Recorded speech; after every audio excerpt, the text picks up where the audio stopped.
നമസ്കാരം.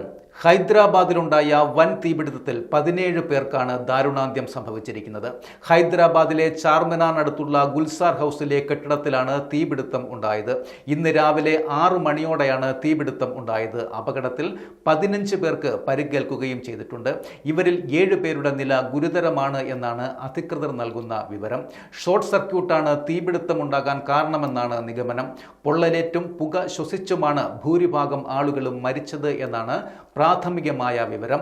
ജനങ്ങൾ തിങ്ങിപ്പാർക്കുന്ന ഒരു തെരുവാണ് ഗുൽസാർ ഹൗസ്. നിറയെ വ്യാപാര സ്ഥാപനങ്ങളുള്ള പ്രദേശവുമാണിത്. കെട്ടിടത്തിന് മുകളിലായി നിരവധി കുടുംബങ്ങളും താമസിക്കുന്നുണ്ട്. ഇവിടെയാണ് തീപിടുത്തമുണ്ടായത്. മുത്ത് വ്യാപാരക്കടയിലാണ് ആദ്യം തീപിടുത്തമുണ്ടായത്. പിന്നീട് താഴത്തെ നിലയിൽ നിന്ന് മുകളിലത്തെ കെട്ടിടത്തിലേക്ക് തീ പടരുകയായിരുന്നു. പുലർച്ചെയായതിനാൽ പലരും ഉറക്കത്തിലുമായിരുന്നു. പ്രദേശം പുക കൊണ്ട് മൂടിയപ്പോഴാണ് അപകട വിവരം പുറത്ത് അറിയുന്നതും. തീപിടുത്തം ഉണ്ടായതിന് പിന്നാലെ 12 യൂണിറ്റ് ഫയർഫോഴ്സ് എത്തി തീ ഉടനെ അണച്ചു. എങ്കിലും പുക തിങ്ങി നിറഞ്ഞതിനാൽ കെട്ടിടത്തിൽ കുടുങ്ങിക്കിടക്കുന്ന പലരെയും പുറത്തെടുക്കുവാൻ കഴിഞ്ഞതുമില്ല. തെലങ്കാന മുഖ്യമന്ത്രി രേവന്ത് റെഡ്ഡിയും മറ്റ് മന്ത്രിമാരും സ്ഥലത്തെത്തി രക്ഷാപ്രവർത്തനം ഏകോപിപ്പിച്ചു. സംഭവത്തിൽ മുഖ്യമന്ത്രി രേവന്ത് റെഡ്ഡി അനുശോചനം രേഖപ്പെടുത്തി.